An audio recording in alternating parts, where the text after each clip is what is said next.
What's up? Happy WrestleMania hangover Monday, or is it still going? I don't even know. Like, is it still going on? Or I feel like it should be longer. I think that 10 hours spread over 2 days. This isn't long enough for me to get that full WrestleMania feel. They need like a week of WrestleMania. I don't really know.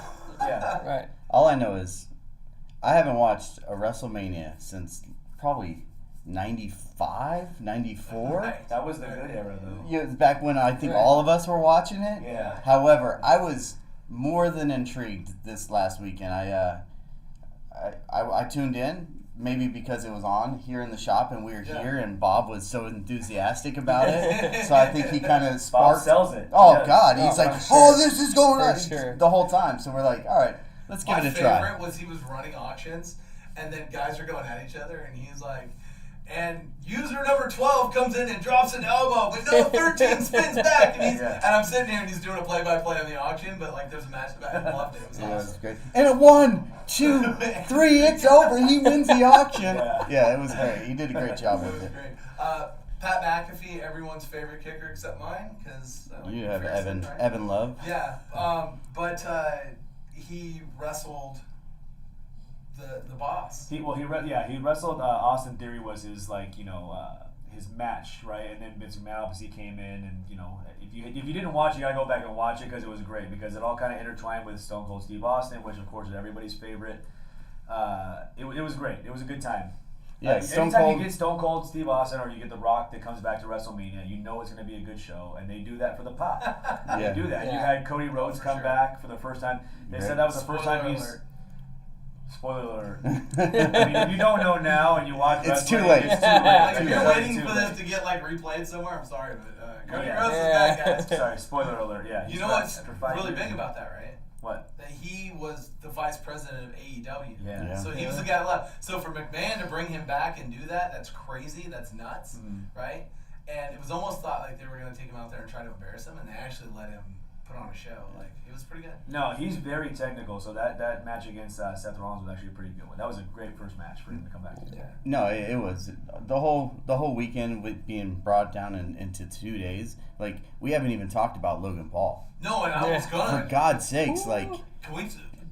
let's shelf that for a second. I'll let you. No, before you get to the wrestling portion, he had a $5 million card that he walked out onto The most mat with. rare Pokemon card ever. You're the expert in this. Is that what it is? It's a We don't- Pikachu Illustrator card. It was a giveaway to people from a contest in '98. There's only like 38 of them in circulation. This is the only PSA 10, and he did a deal where he traded a PSA 9 and $4 million for this PSA 10. Wow. So he owns. Literally, Guinness handed him after his match. That's the other thing. Oh, yeah. Guinness hands him after the match. The greatest, by the way. Look, he is offended. You have no idea. That's a whole nother story. Was Mikachu as excited as you just were about the Pokemon? I don't know, card? but I'm gonna know. But what I want to tell you is that he wore it out onto the mat, and you know the stuff like people jump each other and like all this stuff, right? And I'm just thinking like the dude's flaunting a $5 million card. It's literally probably more money than the production was. Yeah, more money than 99% of the Right. people make on Right. WD. So how did nobody jump his ass? Take that and run out the back. Run out, yeah. And be gone. That's gonna be a storyline. Yeah. Anyways, the match though. Yes, go. over Yeah, that. so, he was a wrestler in high school and college. So obviously he knows wrestling. He don't know WWE wrestling, but he knows wrestling. And you could tell just from the second he got out there, he knew what he was doing. He obviously got some good training by somebody over the last couple weeks getting ready for WrestleMania. But to think it's the last time that we see Logan Paul in the WWE is not true. We're going to see more and more of these celebrities because what they did this last weekend, it got all of us talking. Yeah. All of us who wouldn't give a shit about WrestleMania in the past, guess what? We're fans of Pat McAfee. We're fans of Logan Paul. We're fans of Stone Cold Steve Austin. You start bringing these guys back in that still are relevant to all of us, now we're back in. See, they do a good job of doing that. And I know that a lot of people that have watched wrestling over the years will say, like diehard fans I'm talking about have said, like, WWE's dying because their Monday Night Raw and their SmackDown shows, they don't have the same appeal and same pop as it used to. Right. So, but they do a great job of these big shows, these pay-per-views. They do a good job of bringing in what the fans want. Yeah. Like, you know what I mean? They go from Undertaker making the Hall of Fame and his speech and everyone chanting, you deserve it, and all this stuff, and they bring Stone Cold back. They do a good job of doing that. They did it with Ronda Rousey a few years back when they brought her over from UFC and everything. Logan Paul. They've done it with Gronkowski coming back for WrestleMania. So they do a good job of incorporating He people. won a Royal Rumble. Yeah, they do a good job of bringing people in that people want to cheer for. So they do a good job of that. Yeah, Their pay-per-views are second to none. And I agree, the crossover is great. By the way, guys, really quick, we didn't mention off the top of the show. Hoodie joined us. Hello. So Hoodie's here with us today. GameDay hoodies in the house. Got his Red Bull. Well, it was really creepy. He came in, and I'm sitting here getting ready for the show. And he came just starts, in. like, creeping in slowly but surely, sitting next to me. Well, Like, so here's what what's are you happening. doing? He goes, I'm going to join the podcast today. I'm like, oh, okay, well, let me make you a spot. Come on in. And Bob's back in the window going, what's going on? Because Bob actually said to me, how come I've never been asked to be on the podcast? Which I said, and this was the other day, and I said, I told him I'd love to have you on. It wasn't that at all. Like, anytime we're in, he's like, yeah. And I was telling Jay this morning, what did I say? During basketball season, the guy that should be in here for the playoffs is Bob. Is Bob. Right? For sure. And he should Or definitely if be we're here. ever going to do a WrestleMania recap, that would be a good Yeah. one too. Yeah, we completely missed the boat here. We We got did. the wrong. I'm just joking. Which, by the way, on his stream, he hit a Stephanie McMahon auto. Yeah. That's a it's big just one. Nasty, right? Just Yeah. A nasty card. Great weekend to start that off with. That's a lot of fun. Coach K, Wow. done. Sayonara. See ya. And being a UNLV, alum and fan, fan. we, good riddance, buddy. See you later. It couldn't be more fitting for a UNLV fan Right. for him to go there. And it was like, okay, you're going to cheer him on. You're okay with it. You're okay with it. You're okay with it. Just don't let him have the title. Yeah. And you guys got what you wanted. So that's great. I was never a hater of Krzyzewski. I just didn't like Duke. I didn't want to see Duke win. Yeah. I didn't want to see their players do well. I felt like over a history, if you go back and look at the NBA, there's not that many guys that killed it at Duke and then translated it to the NBA and made good careers. There's just not. Who is he? Grant Hill? Yeah, Grant Hill was one. You had guys like Elton Brand, who you could say Jaleel had a great- Okafor? yeah. But you look at the guys that were there, like Trajan Langdon was supposed to be like D1, and then when he went to the pros, it just kind of fizzled out. There's a lot of guys. Zion Williamson? That still hasn't done Still up in the air, right? yeah. I mean, that's still up Yeah. in the air. But you have a lot of guys that went to Duke that like they just didn't like. Even Christian Laettner, like everyone was all over that guy's back. You know what I mean? And then he gets to NBA and he's like, he was okay. I like He his was all right. editing right there. He's all over that guy's Yeah. back. Right. He paused just I'm enough. trying to keep just it enough. just in case it's a family show. It is. It's a family show today. I wasn't told if it was gonna be a family show or not. Well, I do think it was great that Coach K, at least the storyline was there. It was really good for the tournament. I think that was great, especially with so many big teams going out early. That really, could you imagine if you didn't have this storyline and it was a mid-level, mid-tier team going into this matchup against North Carolina? Like, that would have been a horror story for them. And instead, you got the absolutely perfect storm, perfect story. So I think that's really cool. But I will tell you one thing that was a class act with Coach K that I don't know if you noticed or not, because I was actually going on Twitter to actually look up to see, because when you're watching the game, they didn't show it, so I wasn't sure if it happened or didn't happen. But from what I read is once North Carolina beat them and they started celebrating, the Duke players didn't line up for a handshake. So from what I read is I thought maybe the cameras didn't show it, but it said that the Duke players didn't line up for a handshake at the end. But Coach K stood there on the court, off to the side, let them finish celebrating, and then lined up and got in a line and shook every one of their hands and congratulated every one of those players' hands for North Carolina. So I thought that was a class act because he literally took his time, watched them celebrate, and I'm sure he was kind of soaking it in because it was his last game, so I'm sure it had a lot to do with like how he felt as well. But he stood there and shook every player's hand in North Carolina as they went down that line. I think everybody can attest. Coach K, he's class act. Yes. Hands down, he's one of the guys, when you think about college basketball, he's a Mount Rushmore. He's at the top of that for list. Sure. I was gonna say, where is he gonna go down as the best coach in college basketball history? Does he unseat Wooden? I mean, he's up there with Wooden, but I don't know if he unseats him. I don't know. It's so hard because, all of us, if we never seen Yeah.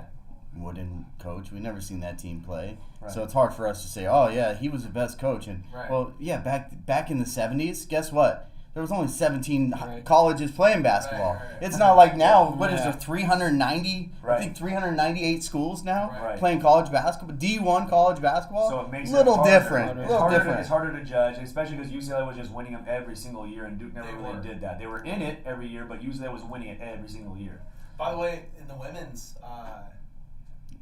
Gino. yeah, Yeah, he got lost, right? I Gino saw something lost. about that. Yeah. You got lost? Yeah, they yeah, did. it was is it South Carolina? Yep. South Carolina, Wow. the women's champion. It's not often that they lose, No. but when they do, They lose to South Carolina. I don't think any of us even knew that basketball game went on, really. But I just thought the story was unique because of the fact that like you're so used to once you see Gino's in the picture, and then that's it. Like, UConn's always there. You know, it's UConn's there. That's it. Game over. And instead, like it's a big storyline for women's basketball for sure. And but we got the Aces here, so it's always good talk. You know? Hey, we've been selling a lot of WNBA, so we're all for it. Let's go. Yeah.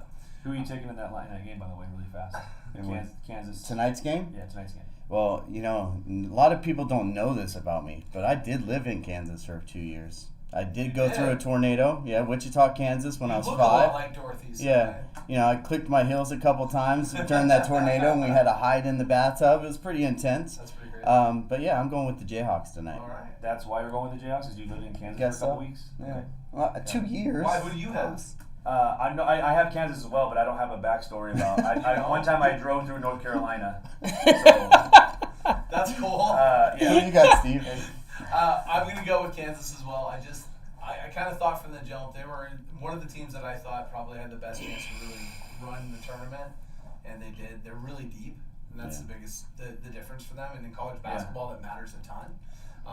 North Carolina's playing well right now, though. They're putting it all together. But their big man, Bacot, or how do you say his last name? Bacot, however you say his last name. He got beat up a little bit in that Duke game. They say he's fine. He's gonna play, but you don't know. What about you, Jerry? Dave and I got money on North Carolina. Ooh. So that's where we're going today. The Tar Heels. Plus 4.5. I mean, That- Dave's been on it. He's been Dave fire has lately. Dave has fire lately, plus so. 2,200. He bet on North Carolina before it started. Before it started. Yeah. Has a number 8 seed ever won the NCAA tournament? No. I don't think it has. Nope. I think the highest was number 4. Yeah. Right. So you 4 got seed. number 1 versus a number 8. So I think the Cinderella story probably ends I tonight. just think that I like North Carolina, but I like it, but you know, it is one of those things that they're really not an 8 seed. They did not get out the gate very well, and that didn't help. they've their been on season. fire lately. Yeah, and that happens in college football, basketball, even baseball. In college, the back end of your season almost matters more than what the first half is. Yeah, Especially and with football too. they have the one shooting guard on North Carolina. That kid did not miss. No. I bet Duke last night. To be honest with you guys, I had Duke.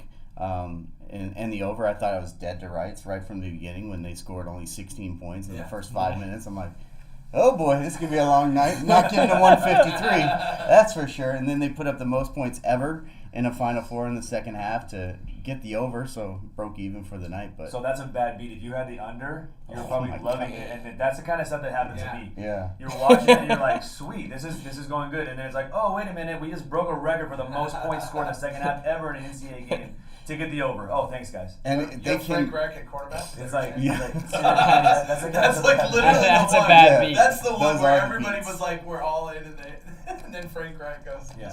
What's up, Anthony? We see you following us on YouTube. Thank you, buddy. Thanks for the comment too. Yeah, absolutely. Thank you guys.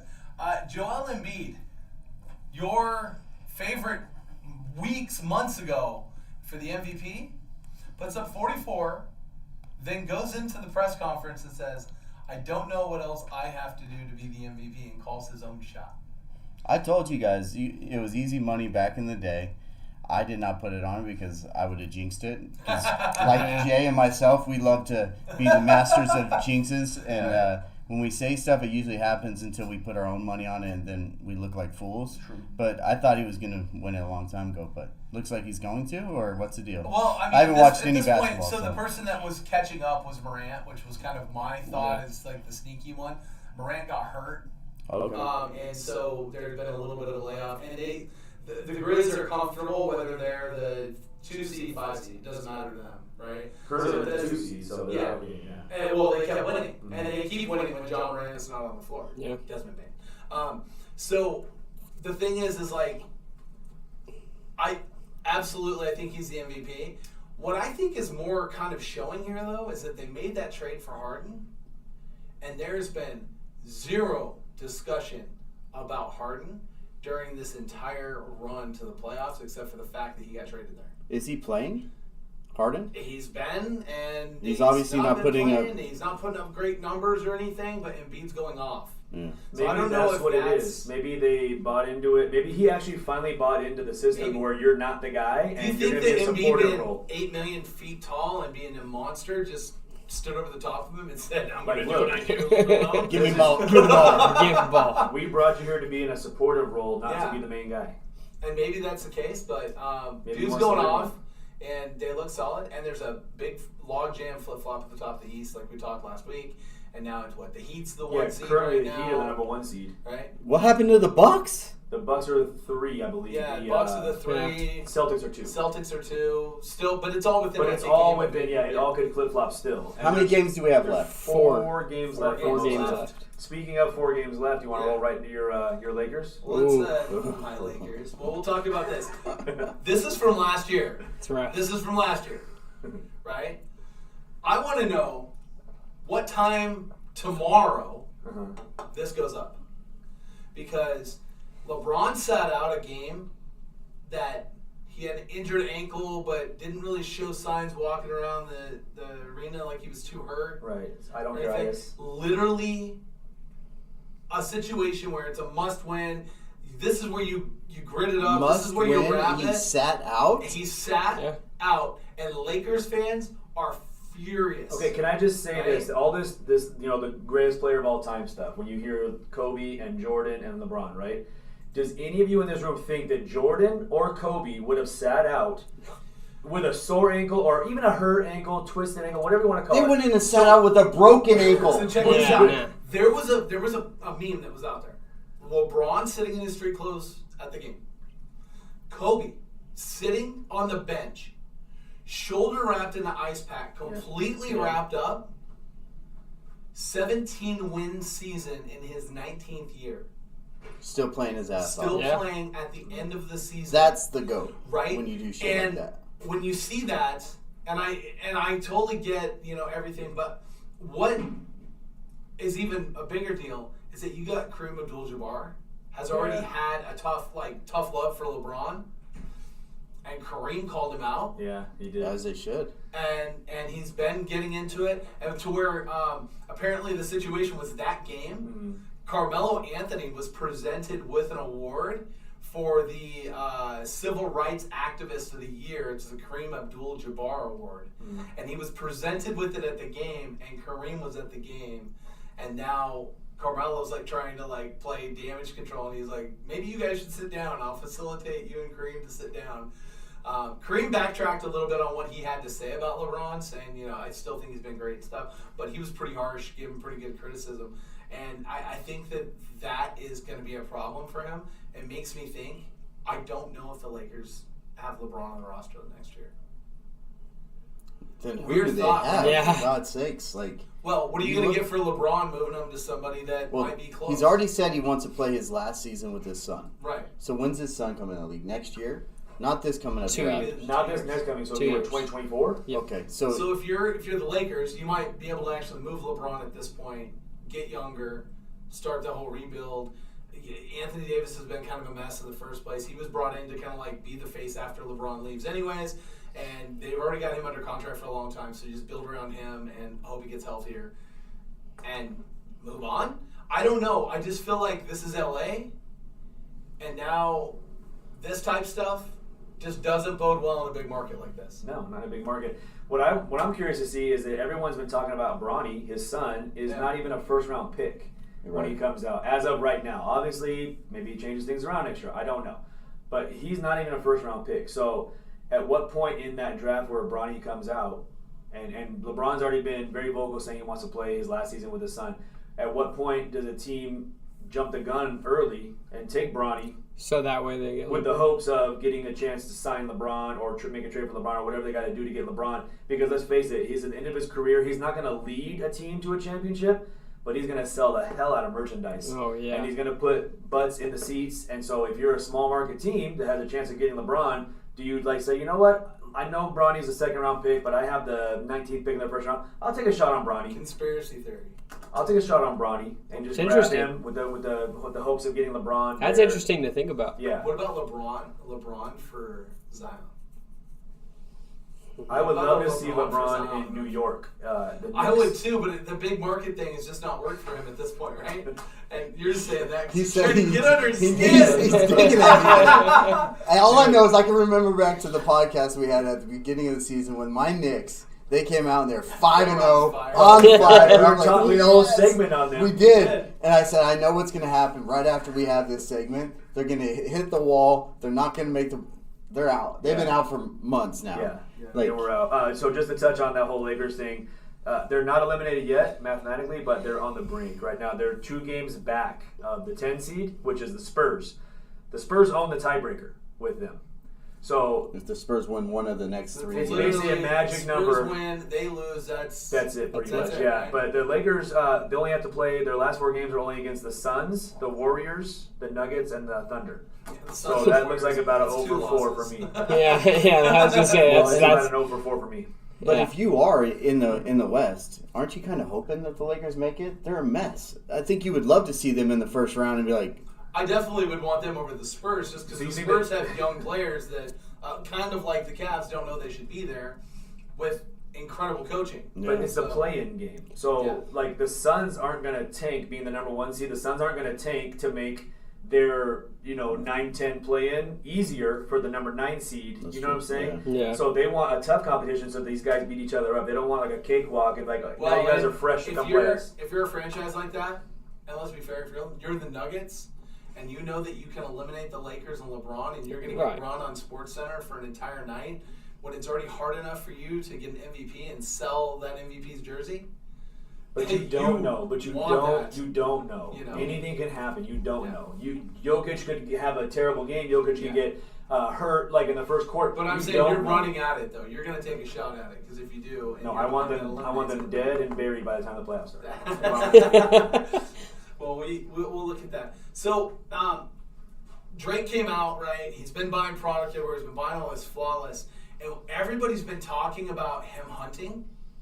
No one's talking about the repercussions or the ripple effect that it's causing in the hobby. And I'm surprised that I haven't heard more about this. And so I did a little research, just digging, and I wanted to see. So the Flawless cases back in February 17th and March 10th sold between 25 and 27,000. These are confirmed sales of these cases, right? Okay, so March 10th, you had one sell for 27,000.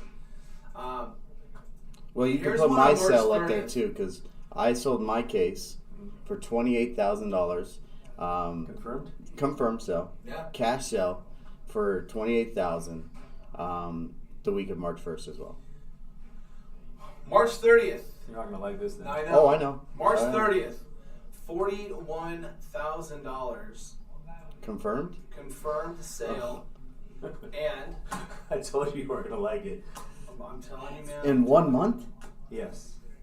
And another. I just confirmed love sale throwing that away just went out. $13,000 in a month. And here's what else I'm going to tell you, and you're not going to like. I also know of a private confirmed sale of 5 cases at $60 a case.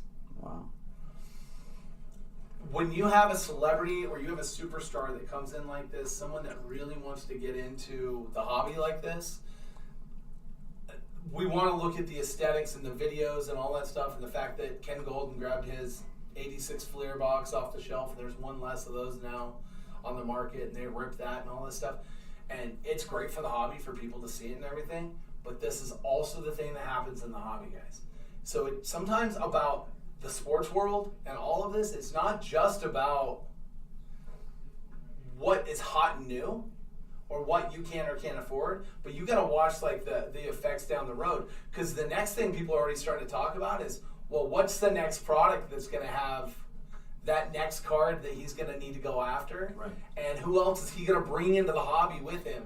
Because if you saw, there's been a lot of like TV personalities, movie stars, all this stuff that have been commenting they're getting in. We know, Zach has been involved with, he's very public about his love and affection for Flawless. There's a lot of guys that are in that secondary world. Well, just look at from guys that I know. Mark Wahlberg just bought a card shop in L.A. Yeah. You got Jorge Masvidal buying a card shop in Miami.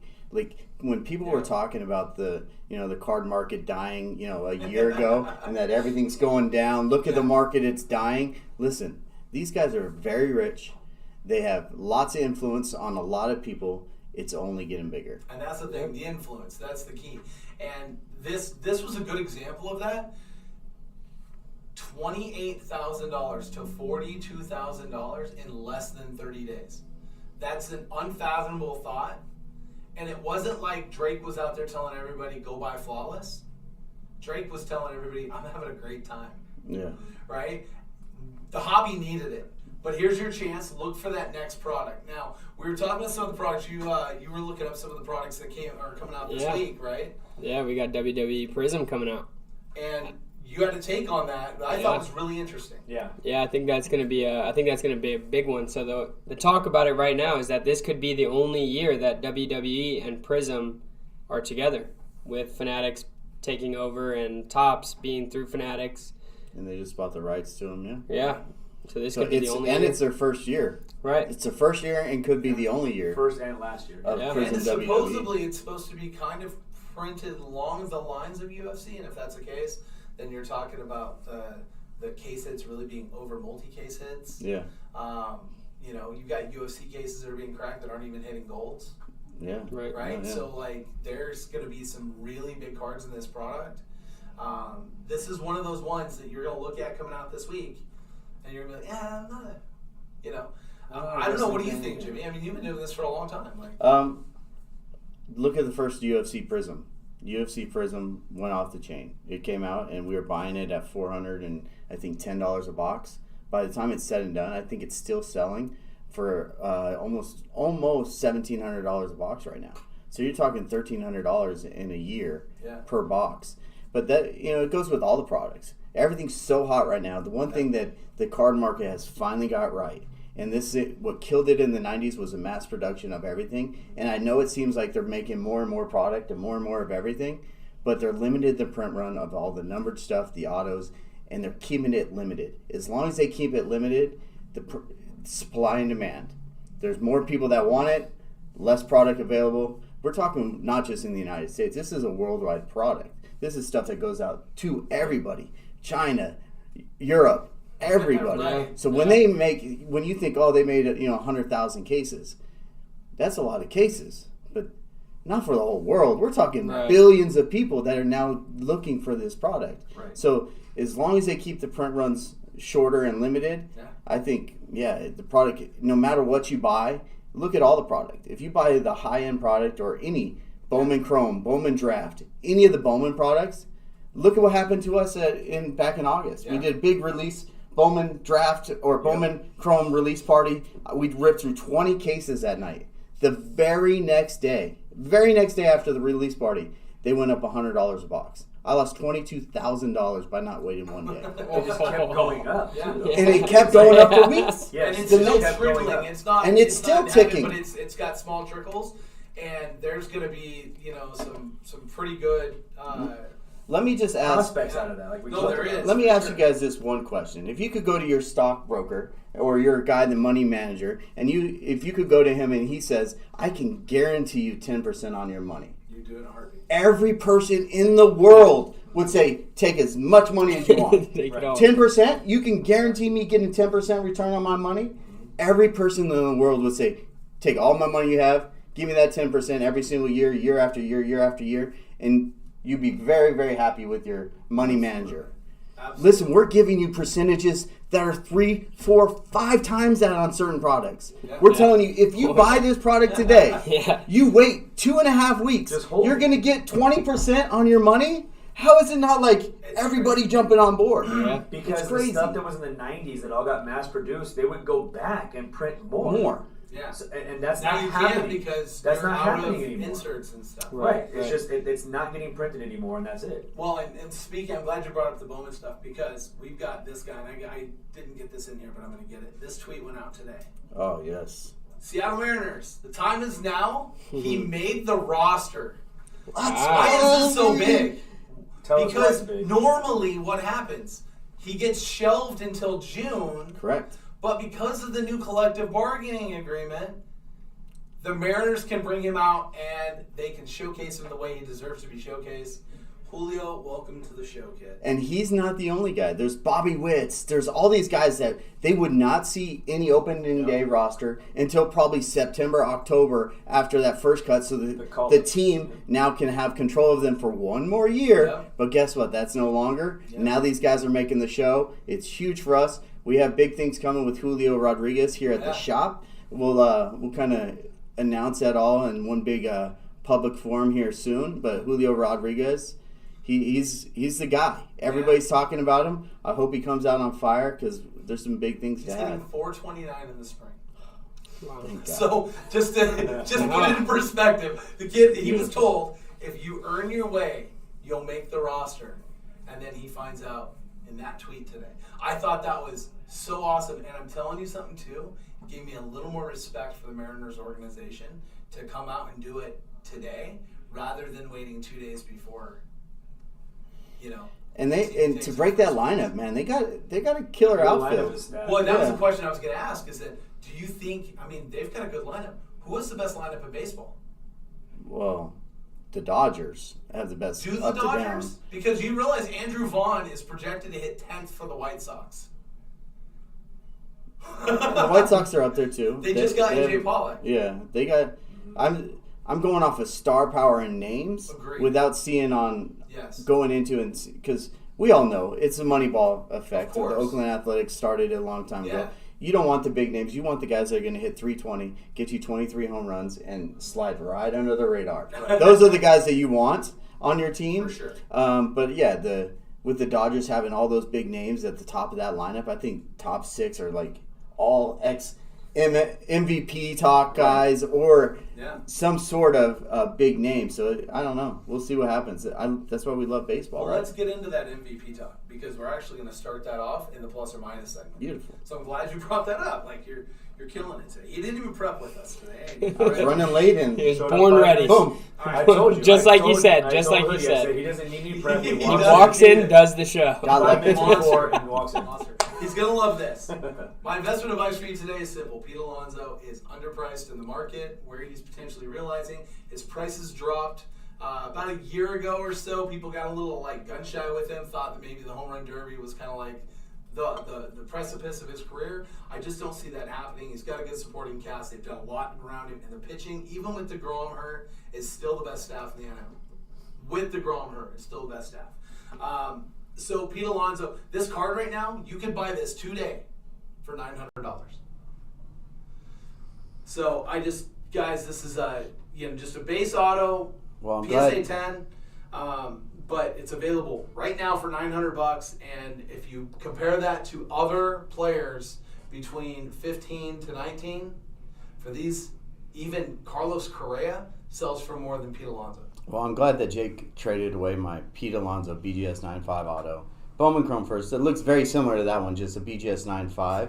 He traded it away for a Mac Jones auto back in Atlanta of this year. So it was about a $250 trade is what he said it was.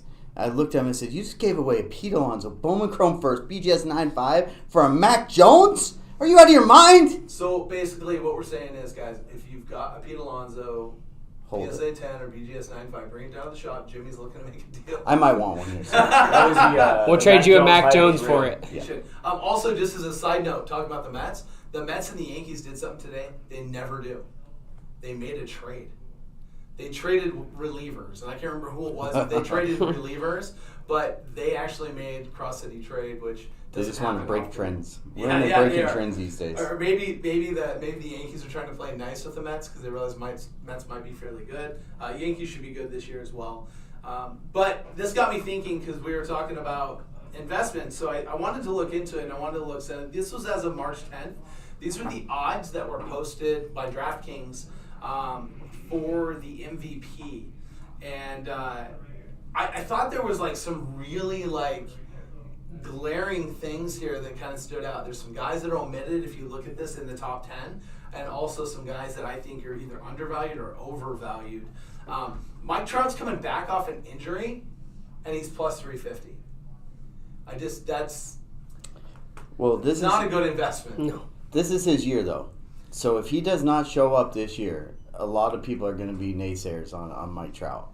What if Shohei wins MVP, he has a nice season, and they make the playoffs?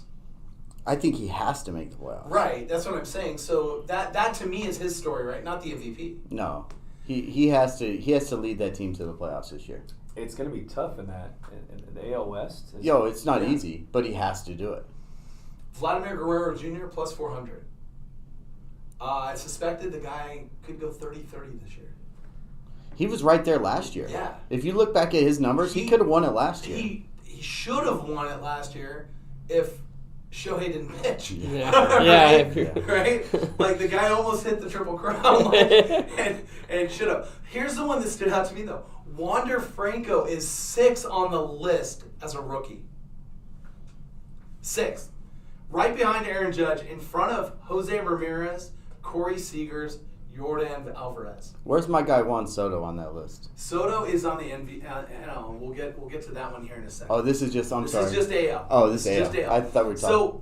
So, you've got 2 Blue Jays in the top 10, 2 Angels in the top 10. It's our thought that the Angels probably aren't a playoff team, and if they are, they're going to have to push really hard, and the Blue Jays probably are, and go deep in the playoffs. I think they're a World Series favorite, aren't they? No Aaron Judge on that list either? Aaron Judge is in there. He's Oh. right behind Vladdy. Oh, okay. Yeah. What's As his well it odds? should be. Plus 1,500. Oh, that's easy money. So here, just really quick through Vegas Insider, which kind of gets a grasp on all the sports books here in town. The updated odds as of like right now, like this is March 10th odds, right? So just to show you how much it's changed, especially with the Tatis injury and everything like that. Yep. So right now, the odds-on guy for the National League is Juan Soto. He's plus 280. He's the favorite. So, and then we Acuna's had 700, Harper's 900, and they dropped Tatis to plus 1,800 now. got the NL twice, or the AL twice. My bad. So that just shows you that, and Alonso is still plus 2,800, so he hasn't moved up very much. He's plus 2,800. Yeah, right now. and Pete Alonso is the sneaky one in my opinion. I brought that up a couple weeks ago, right? Yes. That I did bring that up to you guys, but at the same time, sorry guys, I made a mistake here, so I'm fixing it. Here we go. So here's what they had as of March 10th, and kind of what you're talking. Soto is still the favorite in this regards. Soto is the favorite. Obviously, Tatis, that changed. With right? his injury, yeah. He Acuna at plus 900. Again, coming off an injury. Yeah. So that, to me, I would have thought he would be a bigger number. Yeah. But maybe Is he even on the opening day roster? I haven't looked to see yet. I haven't looked. Because I don't think he is. I don't but think he is either. Somebody correct me if I'm wrong, but I haven't heard anybody About him saying being back. about him coming It back wasn't and his- But looking on the good. 10th, the 5th guy was the guy who won it last year and has won it before, and that's Harper. And that Phillies team did get better. Yeah. Now, they do have to face the Mets 13 times, so that could be part of the... What did they have Harper issue. at? Harper here was Plus plus 1,000. Okay, he's plus 900 now. He's gone third. down a He's little third bit. in the National League odds. Yeah. And then it's Mookie Betts, Trey Turner, which I don't see Trey Turner winning. That's not a good bet. Francisco Lindor. Then Yelich, Austin Riley, and Pete Alonso.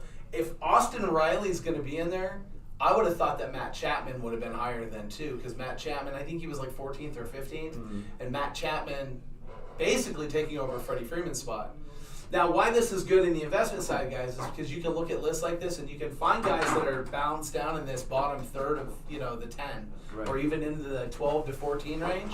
A lot of times, those are going to be players that could potentially have really nice seasons and really affect the card market. You know, if one of these guys takes off and hits 10, 12 home runs in the first 2 weeks of the season, Jumping right all of a sudden they're the talk, of the time, and it's a chance for you to grab them now. And these books, they're not missing on what these guys' value to their teams are, because that's what this is about, right?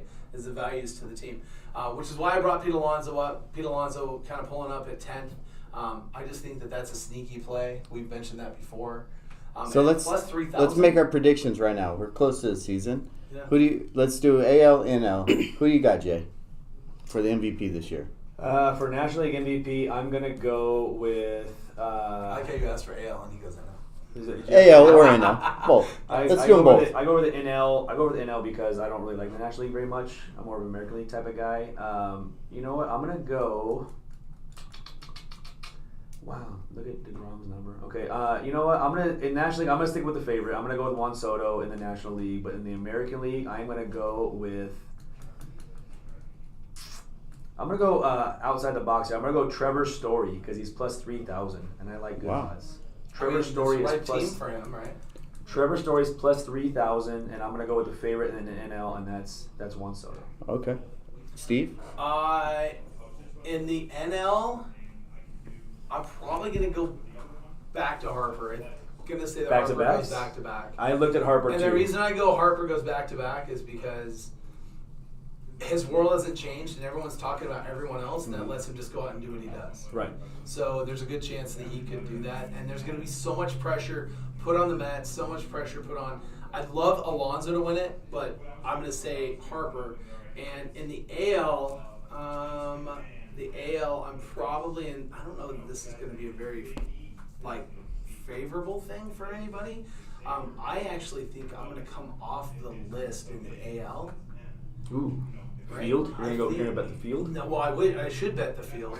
On the AL, though, the guy that I think that might actually do something, and what the A's have done is very sneaky, is Soderstrom.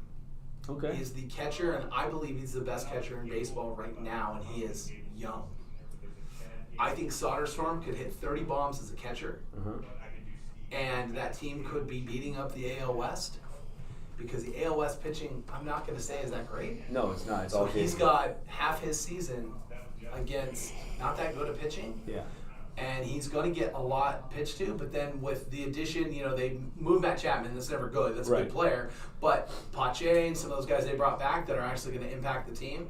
If that team wins it all, it's going to be on that dude's shoulders. I can't wait until he kills it so we can trade him for more prospects and start all over. So that's great. Yeah, well, he was talked about. He almost got moved. I'm looking forward to it. He almost got moved. I'm looking forward to him blowing up so we can get rid of him right away. All right, Hoodie, who you got? I'm going to stick with Steve's for the NL. I think Bryce Harper's going back to back. And for the AL, I think coming off the injury, Mike Trout's taking it this season. Okay. I like both those picks, but they're wrong. Okay. But they're wrong. But they're wrong. I like it. So, in the AL, we know my boy Aaron Judge is going to run away with it. The Yankees are going to win. Homer pick. Would you let me talk? My goodness. Yes, it is a homer pick. Can I ask you a question? Yes, sir. Fair question before we even get this. Mm-hmm. Can you name 3 starting pitchers on the Yankees? Go. On the Yankees? Yeah. Yeah, we got Garrett Cole. We have, no, I can't. Not right now. Debbie Garcia is your 2. Debbie Garcia, He's and your then 2. then we have He's a second-year player. What's his He's name? your That 2. was hurt all of last year.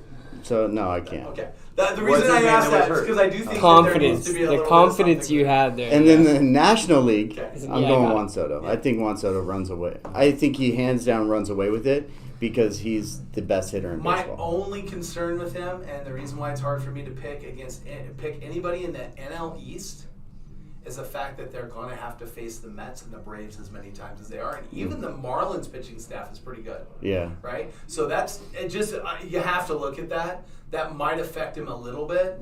I But think he is that he's hands gonna be, down better than everyone else. He is, and actually, there was a recent poll that they did, and 90% of Major League Baseball said they would start a franchise with him. Yeah. It was him, Tatis, or Wander Franco. That was the 3 names. That was it. And 90% of them said they would take Soto because he's tried and true. He's always there. He's and he hits mashes. So I agree with you, and actually I think that's a good pick.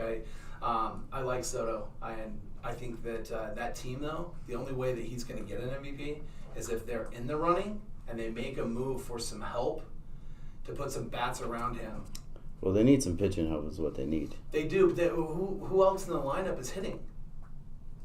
Who in that lineup really stands out to you? Trying to think. You got guys that can hit, but they're not proven hitters, Right. Yeah. right? And that's always the concern. And whenever you do that, what? Does he get the Barry Bonds treatment?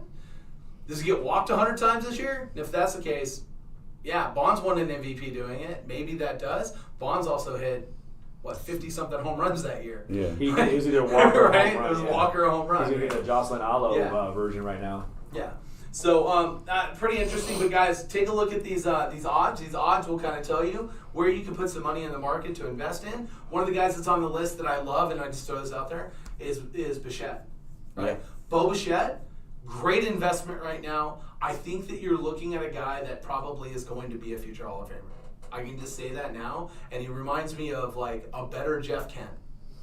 Right? That's what he reminds me of. Yeah. He's a much better player defensively. He hits in the clutch. He's a smart guy. He doesn't get hurt. He's always there.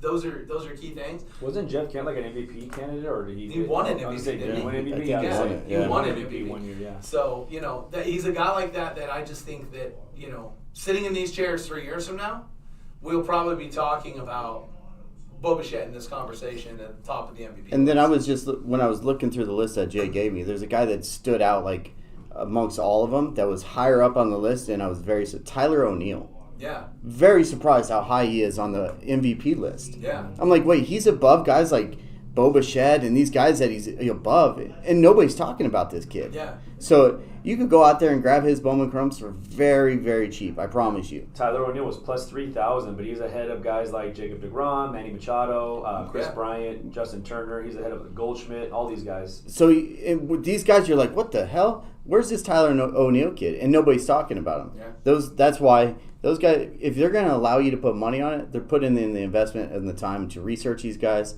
Obviously, Tyler O'Neill. Let's take a look at him. Yeah, and I think that's the perfect example of a player that you can find in that MVP preseason discussion that gives you good investment value. So I love it. We've got Whatnot shows today. Slab City. Guys, if you missed it, if you haven't seen it, there's a video on the Facebook page. Please go take a look. There was thousands of slabs spread out, and we started on Friday slinging slabs on Whatnot, and it just keeps rolling and rolling and rolling. There's so many slabs, guys, all starting at $1. It'll start at 12:30 with Jay Up. Yep. Hoodie will be taking over after that this afternoon, and we're rocking and rolling through it. So you can look for slabs all day on the Whatnot GameDay LV channel. And then what product are we getting WWE this week? We just got the case in today, so we'll be dropping some WWE in the store. We won't be doing breaks, of course, of WWE, but I'm sure the guys will be doing some single pack breaks and different stuff on Whatnot on release days. I think release day is what, Wednesday? Wednesday. So Wednesday they'll start doing some packs because the boxes are going to be expensive. It's Prism. The boxes are going to be expensive, so we'll pack it out in the $40-$50 packer range and rip through it and see what we can get. What is there anything else coming out or Draft Picks basketball. Okay. Yep. Which is a fun little product. We still, we're late in the year. All these draft picks that all played almost a whole year. We kind of know who's who. Yeah. Mobley and these guys that are really good. So yeah, they're just gonna have the opportunity to buy some of the draft picks. But coming on next week, we get hit with Encased football. We get hit with Prism football at the end of the month. So we're getting ready to get hit with some pretty we good had stuff. Topps Inception come out this last week too, which is a beautiful product. So nice. Really nice product, and so that's also another product that's been out on the market, so that's been fun. So yeah, and then Clearly Football too. Clearly which Football we didn't talk about last week. So Yeah. Clearly Football came out, and they changed up a bunch of stuff. Also very nice. So you've got a case hit, but your case hits are distributed over 3. So you either get the night moves, the downtown, or what is it, the retro autograph, rated rookie autograph things, and then there's a bunch of parallels in it and stuff. One of the things I thought was really cool about the product, they did hollows. Hollow Clearly. Hollow It's great. Clearly. Yeah, it's so nice. They're amazing. Like, blows my mind that you're able to have that technology and do it. Those are going to be big. We saw Jalen Darden to 25, so it's definitely a limited number. But some cool stuff. So guys, look for that. Get anything else this week? Yo, you got fantasy stuff. I forgot. Yeah. We were talking about we were and then we weren't. The baseball, so yeah. Let's get into that really quick because we were rolling right off that because Jay's like, we really can't talk fantasy basketball, but we can Because it's start pretty talking. much over, and and the NFL stuff hasn't happened. So we'll go into baseball. 2 sleepers I wanted to mention really fast. And if you play in like Yahoo leagues, which is one of the easier platforms to play fantasy baseball on, when you have guys that have more than one position eligibility, that's the guys I tend to look for. So 2 guys I just wanted to mention was Brendan Rodgers, who has the middles, basically, second base and shortstop eligibility. He's from the Rockies. He actually had better road numbers last year. So when you hit in a hitter's ballpark like Colorado and you have better road numbers, that's going to eventually even out. So that's somebody to look at as a sleeper pick. And another guy, too, is Josh Rojas. And the reason this guy caught my eye, he's from Arizona, Diamondbacks. He has a possibility of 5 position eligibility. So this is a guy that you take a little bit deeper in your draft, but he's listed as second base, shortstop, and all 3 outfield positions. And on Yahoo, the requirement is you have to have 5 starts at a position of 10 total appearances. So when you have guys like this that you can get, five eligibility positions on it, those are the guys I like to grab and stash and hope that something happens with him. I know he's, I think, 28 years old, so he's not like a rookie. And you don't necessarily have to go for rookies to be sleepers. Right. You can still go for veteran guys, but I like to look at guys that have more than one spot for eligibility, and those are the guys I like to grab late. Just looking at the sporting news, top 5, it's your usual suspects. They actually have Trey Turner's number 1, which I thought was interesting. Well, it's a stolen base combination. Right. Right. Yeah. So they have Trey Turner number 1, Juan Soto, your boy's number 2, Vladdy Guerrero is 3. They actually have right now, and this also stood out to me, this is why I wrote it down, is Acuna number 4. So everyone's just assuming because it wasn't his ACL that he tore, wasn't it his Achilles? Was it his Achilles? I think it was his knee, I think. It was his knee. Okay. I wanted to double check on that because I wasn't 100% sure. I remember watching it in the game when he landed awkwardly in the outfield, jumping on the fly ball, because I couldn't remember if it was his ACL or if it was his Achilles. It's got to be ACL if they have him listed this high. Bryce Harper finishes out that top 5. But I couldn't remember what Acuna's injury was, if it was his knee or his Achilles. The guy that stands out to me being a Padres fan, Jake Cronenworth. Yes. Cronenworth's probably going to start at shortstop, eventually end up in the outfield, right? And he has eligibility in multiple positions right, as well. and he also is second base. Mm-hmm. And C.J. Abrams and him may flip-flop back and forth. So that's another guy, too. And Jorge Mateo is another guy on that team that's very sneaky. He was actually with the Dodgers with the A's organization. I loved watching him at the Aviators games. That dude was so awesome. good. Yeah. Mateo, Everyone, the whole crowd would go crazy when he came up to bat. And I was like, this kid's going to be good, I think. And so what did we do? We traded him. We got rid of him. So he's sneaky in the Padres organization. Another one of those guys that if he makes the roster, he's a guy that you could probably draft literally your last pick. You could probably pick up Jorge Mateo, and he might steal you 25 bags and get you 15, 20 home runs. Yeah, so like we were talking, Ronald Acuna is not in the open day roster. He is looking for early May return from his ACL injury. ACL, okay. So that's why they have him subside. Because I was like, if it was his Achilles, there's no way this guy's coming back and anytime soon. Stealing bases anytime soon. Cool. You got anything else, Jimmy, for the week? Nope. Rocking and rolling. 23. Episode 23. We're knocking them out. Hoodie, thanks for being there. Thank you for joining us. We'll see you guys back here next week for episode 24. Let's do it.